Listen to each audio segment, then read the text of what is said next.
Hi yours, நாம் இன்றைக்கி பார்க்க போகிறது இட்லி பொடி. இது எப்படி செய்கிறதுன்றதை நம்ம பார்ப்போம். இப்போ இதுக்கு தேவையான பொருட்கள்: ஒரு டம்ளர் கடலைப்பருப்பு எடுத்திருக்கேன், உளுத்தம்பருப்பு வெள்ளை உருட்டு உளுத்தம்பருப்பு ஒரு டம்ளர் எடுத்திருக்கேன், தோல் உளுந்தனையும் செய்யலாம்,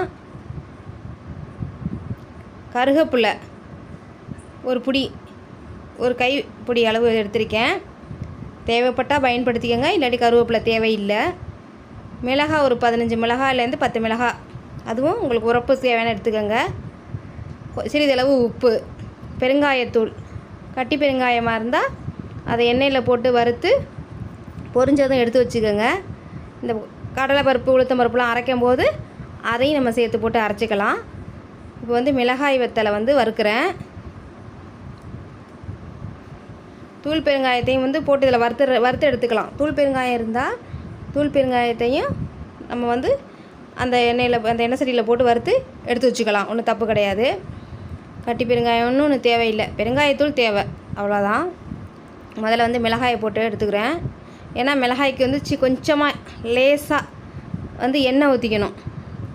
இதுக்கு மற்றதுக்கெல்லாம் இதுக்கு எண்ணெய் தேவையில்லை. இந்த மிளகாய் நெடியேறுன்றதுக்காக கொஞ்சோண்டு லேசாக கொஞ்சோண்டு எண்ணெய் ஊற்றி நம்ம வறுத்து எடுத்துக்கிறோம்.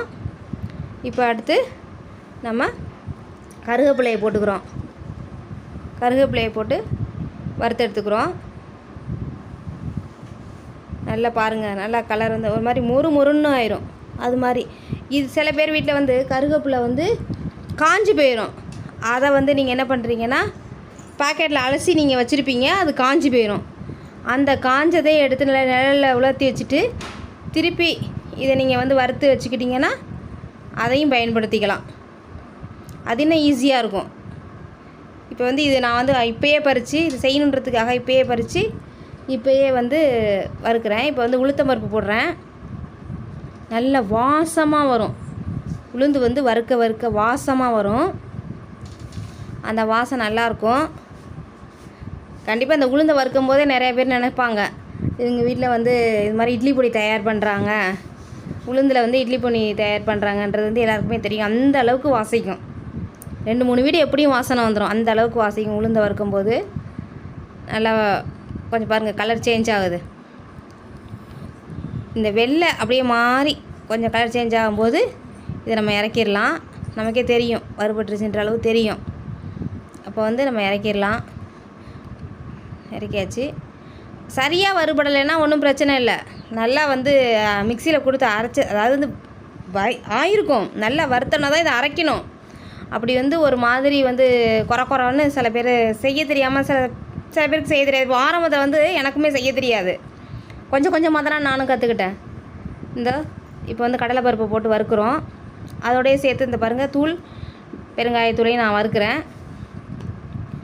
ஒரு ஜல்லடையை வச்சு ஒரு சலிச்சிடணும். அரைச்ச இந்த பவுடரை ஜல்லடையை வச்சு ஒரு சலிச்சிட்டா ஈஸியாக இருக்கும். இல்லாட்டி இந்த சின்ன குழந்தைங்க இருக்காங்க பாருங்கள், அவங்க தொட்டுக்கிட்டு சாப்பிடும்போது வயிற்றில் ஒரு மாதிரி குறன்னு சவுண்டு வரும்.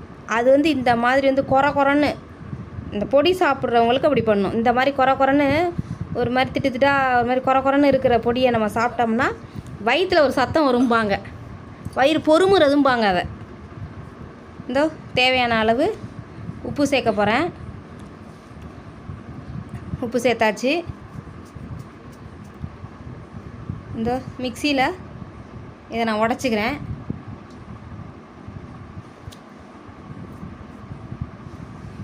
மிக்சியில் சேர்க்குறேன். கொஞ்சம் கொஞ்சமாகவே போடுங்க. ஃபுல்லாக இது போட்டோம்னா ஜார் ஒரு மாதிரி கலண்டே போயிடும். பொடிக்குன்னு உண்டான ஜாரில் போடணும். நம்ம சாதாரணமாக சட்னிக்கு உண்டான ஜாரில் போட்டால் ஜார் லேசாக கடத்து போயிடும். அதனால் நம்ம பொடிக்கு உண்டான ஜார்லையும் பயன்படுத்துவோம். இப்போ என்னட்டா அது இல்லாததுனால நான் இந்த ஜாரில் போடுறேன்.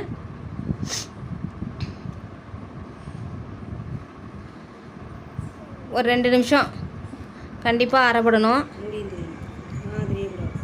இந்த பொடி ரெடி ஆகிட்டு தொட்டு பார்க்கும்போதே ஒரு இதுவாக இருக்கும். அப்படி இருந்தால் சளிச்சிருங்க.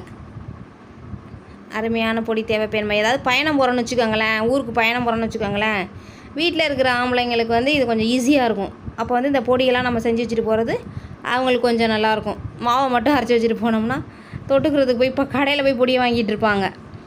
அது மாதிரி இருக்கிற டயத்தில் இந்த மாதிரி பொடியெல்லாம் ஏற்பாடு பண்ணி வச்சுட்டு போனீங்கன்னா ஒரு காலையில் டிஃபனுக்கும் நைட்டு டிஃபனுக்கும் இது கொஞ்சம் யூஸ்ஃபுல்லாக இருக்கும். இப்போ நம்ம பார்க்க போகிறது பருப்பு பொடி. சாதத்துக்கு போட்டு சாப்பிட்றதுக்கு நல்லாயிருக்கும்.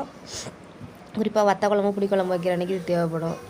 தேவையான பொருட்கள் வந்து ஒரு சின்ன கப்பில் பருப்பு எடுத்துக்கிறோம், உப்பு கொஞ்சம் எடுத்துக்கிறோம், 2-3 மிளகா உங்களுடைய காரத்துக்கு எவ்வளவு தேவையோ அவ்வளோ எடுத்துக்கோங்க, 1 ஸ்பூன் ஜீரகம். ஒரு கப்புக்கு உண்டானதை நான் சொல்கிறேன். சின்னமாக 50 கப்பு. அந்த 50 கப்பு பருப்பு துவரம் பருப்புக்கு 3 மிளகாய், 1 ஸ்பூன் ஜீரகம். ஒரு வாணலி வச்சுக்கோங்க. அதில் வந்து எண்ணெய் தேவையில்லை.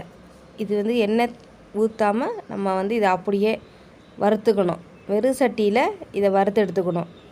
எண்ணெய் ஊற்றுனா இந்த பொருள் வந்து கெட்டு போயிடும், அதாவது பருப்பு பொடி வீணாக போயிடும். அதனால் இது எண்ணெய் ஊற்றாமல் வெறும் சட்டியில் வறுத்து எடுத்துக்கணும். இந்த பாருங்கள் வறுக்கிறோம். நல்லா கலர் சேஞ்ச் ஆகிற வரைக்கும் வருங்க, நல்லா வாசிக்கும்.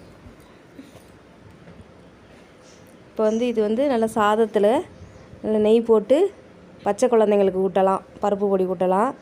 ஜீரகம் இதில் சேர்த்துருக்கிறதுனால பிள்ளைங்களுக்கு நல்ல செரிமான சக்தி ஏற்படும். நல்லா வறுத்தாச்சு. இப்போ வந்து நம்ம பட்டை மிளகாயை வறுக்கணும். பட்டை மிளகாய் வந்து குழந்தைங்களுக்கு சேர்க்குறதா இருந்தால் 2 மிளகாய் போதும். ஜீரகமும் சேர்த்தாச்சு. இதையுமே எண்ணெய் ஊற்றாமல் சாதாரணமாக தான் வறுக்கணும். வறுத்தாச்சு. இந்த மாதிரி வறுத்துக்கோங்க. இப்போ வந்து இதுக்கு தேவையான அளவு உப்பும் போடணும். பாருங்கள் இவ்வளோ கலராக இருக்குது. இதுக்கு தேவையான அளவு நம்ம வந்து உப்பு போட போகிறோம். உப்பு போட்டாச்சு.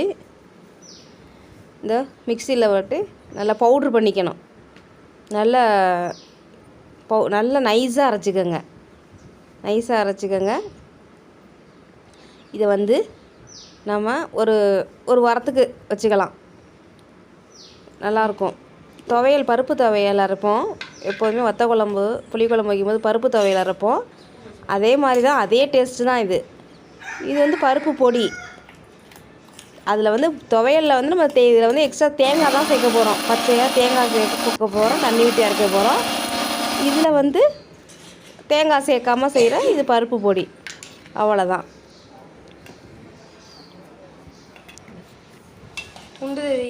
வீடியோ பிடிச்சிருந்தா லைக் பண்ணுங்கள், கமெண்ட் பண்ணுங்கள், ஷேர் பண்ணுங்கள்.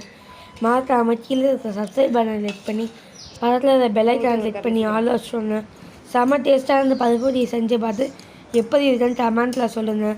இல்லை என் கான்டாக்டை கனெக்ட் பண்ணி அடுத்தது என்ன மாதிரியான டிஷ் பண்ணலாம் அப்படின்னு என்கிட்ட சொல்லுங்கள். தேங்க்யூ.